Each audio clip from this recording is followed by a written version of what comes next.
Assalamualaikum warahmatullahi wabarakatuh. Ketika mempelajari sejarah peradaban Islam, sulit rasanya tidak takjub dan kagum pada prestasi ilmuwan dan intelektual muslim di masa lalu. Dari ilmu kedokteran, matematika, filsafat, seni, hingga fisika. Di masa keemasannya, umat Islam berada di garis terdepan hampir dalam semua cabang keilmuan. Mereka mempelopori penemuan-penemuan baru dan membangun keilmuan yang belum pernah dibangun sebelumnya. Nama-nama seperti Ibnu Haytham, Ibnu Khaldun, dan lain-lain melayang di pikiran ketika berbicara tentang kehebatan ilmu pengetahuan Islam. Salah seorang yang berada di kelompok elit ilmuwan terbesar sepanjang masa adalah seorang polimet Persia Muslim, Abu Rayhan al-Biruni rahimahullah. Ia hidup pada rentang tahun 973 sampai 1048 Masehi. Ia menghabiskan sebagian besar hidupnya di Asia Tengah dan anak benua India. Sepanjang karirnya, al-Biruni menjadi ahli dalam berbagai cabang keilmuan, termasuk sejarah, fisika, matematika, astronomi, linguistik, bandingan agama, dan ilmu bumi. Meskipun tidak kepastian dunia politik Islam terjadi di masanya, ia mampu menghadapinya dan menjadi salah satu ilmuwan terbesar sepanjang sejarah. Al-Biruni lahir pada tahun 973 Masehi di Provinsi Khurasan, di timur Laut Persia. Sama seperti anak-anak lain di masanya, ia dididik di usia muda, belajar bahasa Arab dan bahasa Persia, ilmu-ilmu Islam yang mendasar, dan ilmu pengetahuan alam. Awalnya ia menikmati kajian matematika dan astronomi.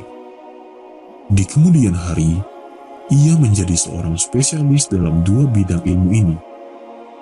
Ia adalah seorang astronom terkemuka. Di usia 20 tahun, ia pindah jauh dari daerah asalnya demi menimba ilmu pengetahuan. Selama 3 tahun ia melakukan perjalanan di seluruh Persia, belajar dari para ilmuwan tentang berbagai cabang ilmu pengetahuan. Akhirnya pada 998, ia menetap di Zurzan menjadi pegawai pemerintah setempat. Selama 10 tahun berikutnya, ia tinggal di kota kecil di wilayah tenggara Iran. Di tempat inilah, ia melakukan penelitian, menulis buku, dan semakin banyak belajar. Selama waktu tersebut, ia menulis sebuah karya monumental yang mengkaji tentang sejarah peradaban kuno di tengah pengaruh silih bergantinya kerajaan. Buku itu sebagai penanda yang jelas bahwa di masa depan Al-Biruni akan menjadi seorang ilmuwan yang menguasai berbagai cabang keilmuan, lebih dari sekedar buku sejarah, karena buku merevolusi sejarah sains, astronomi, budaya, dan juga menjelaskan peristiwa sejarah. Dengan produktivitasnya di Zurzan, Al-Biruni menjadi salah satu ilmuwan utama di zamannya melalui karya-karyanya. Al-Biruni tidak merampungkan beberapa karya monumentalnya hingga ia pindah ke Ghazni, sebuah wilayah yang berada di bawah naungan Sultan Mahmud. Di masa itu, Ghazni adalah sebuah kota yang besar, sebuah kota yang sekarang menjadi wilayah Afghanistan. Kerajaan Sultan Mahmud membentang jauh melampaui perbatasan Afghanistan modern. Wilayah sekarang meliputi Iran, Pakistan, dan India. Di kerajaan yang kuat ini, Al-Biruni memiliki sumber daya dan kemampuan untuk menunjukkan apa yang ia mampu lakukan. Sultan Mahmud memulai ekspedisi militernya ke India dengan sangat rapi. Tujuannya adalah melindungi pengaruhnya di sana. Kebiasaan Sultan Mahmud dalam ekspedisi militernya adalah mengejak serta Al-Biruni. Hal ini menjadi keuntungan tersendiri bagi Al-Biruni. Ia bisa mengenal berbagai bahasa, budaya, dan agama yang ada di India. Mendapatkan anugerah kecerdasan yang mampu melahirkan ide-ide baru dengan mudah. Al-Biruni dengan cepat berhasil menguasai bahasa Sanskerta dan bahasa liturgi Hindu. Kemampuan ini membuka hasanah pengetahuan baru. Ia bisa mempelajari budaya India langsung dari literatur-literatur aslinya, kemudian membandingkannya dengan buku-buku dari belahan dunia yang lain. Ia menerjemahkan buku dari bahasa Sanskerta ke bahasa Arab dan Persia. Juga sebaliknya, dari bahasa Arab ke bahasa Sanskerta. Al-Biruni berpandangan bahwa beragamnya peradaban bertujuan untuk saling mempelajari satu sama lain, bukan saling menghancurkan. Karena kemampuannya membaca teks-teks Hindu kuno, Al-Biruni mampu mengkompilasi sebuah ensiklopedia sejarah India kuno yang dikenal dengan Kitab Tarikh al-Hind atau Ensiklopedia Sejarah India. Menariknya, banyak kabar tentang India kuno yang diketahui orang-orang masa kini berasal langsung dari buku Al-Biruni. Tarikh al-Hind lebih dari sekedar memberitahu membaca tentang India kuno. Namun buku ini juga merupakan fakta bahwa Al-Biruni mampu mengumpulkan begitu banyak ilmu yang berbeda untuk memahami latar belakang peristiwa sejarah. Buku ini adalah jendela untuk mengetahui falsafah India, geografi, dan kebudayaannya. Al-Biruni menenggelamkan diri dalam kajian untuk memberi hadiah pada dirinya akan sebuah pemahaman yang lebih baik tentang sejarah India. Dengan demikian, Tarikh al-Hind benar-benar dapat dianggap sebagai salah satu buku pertama di dunia antropologi, studi masyarakat manusia, dan perkembangan mereka. Selain menjadi ekspert dalam sejarah dan budaya India, Al-Biruni juga berhasil menentukan waktu yang tepat untuk membuat gebrakan ilmiah. Banyak ekspedisi yang ia lakukan sangat membantunya melihat dan mengenal variasi geografis dari sumber aslinya. Teori yang ia terapkan juga berhasil membuat mereka terhubung dengan menganalisis berbagai jenis partikel tanah di Sungai Gangga dari sumbernya hingga ke Teluk Benggala.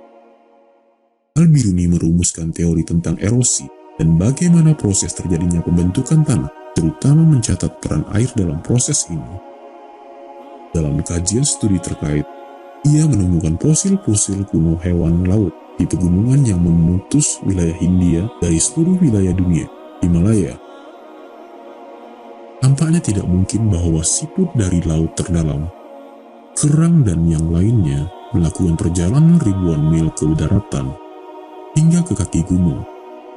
Dari sinilah Al-Biruni sampai pada kesimpulan bahwa pada suatu masa pegunungan Himalaya pasti pernah menjadi dasar laut, dan sekarang berpindah ke titiknya saat ini telah jutaan tahun. Kajian ini secara langsung memberikan pemahaman di era modern ini tentang lempeng tektonik, bagaimana benua bergerak dan bergeser dari waktu ke waktu. Al-Biruni juga mempelopori bidang geologi karena ia berhasil mengumpulkan, menganalisis, dan menyusun ratusan logam dan permata. Ia mampu menggambarkan sifat-sifat mereka, bagaimana mereka dibuat, dan di mana benda-benda itu dapat ditemukan. Bukunya yang mengkaji tentang permata menjadi standar untuk memahami batu berharga selama ratusan tahun. Al-Biruni terus mengecap pencapaian yang luar biasa hingga awal tahun 1000-an.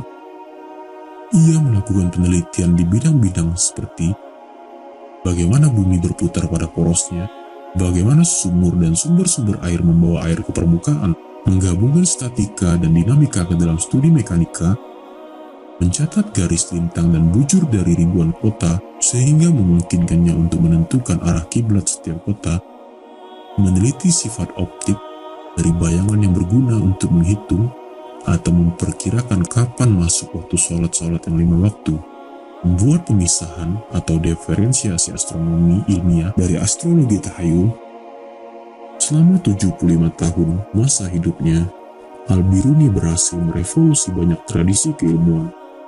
Saat ia meninggal pada tahun 1048, ia telah menulis lebih dari 100 buku, yang saat ini banyak yang telah punah. Kecerdasan dan penguasaannya terhadap berbagai cabang keilmuan dan kemampuannya untuk mensinergikannya berhasil melahirkan pemahaman ilmu yang lebih baik sesuai dengan fungsinya. Hal ini juga menjadikan termasuk di antara para ilmuwan muslim terbesar sepanjang masa. Kehadirannya membantu keilmuan cendekiawan muslim di masa lalu untuk mengoptimalkan batas pengetahuan, membangun batas baru, juga berfungsi sebagai bukti nyata bahwa para ilmuwan bisa mencapai kemampuan terbaik di tengah ketidakstabilan politik, konflik, dan ketidakjelasan kondisi. Dalam keadaan demikian, para ilmuwan bisa melakukan penelitian yang mengubah dunia dan membuat penemuan luar biasa.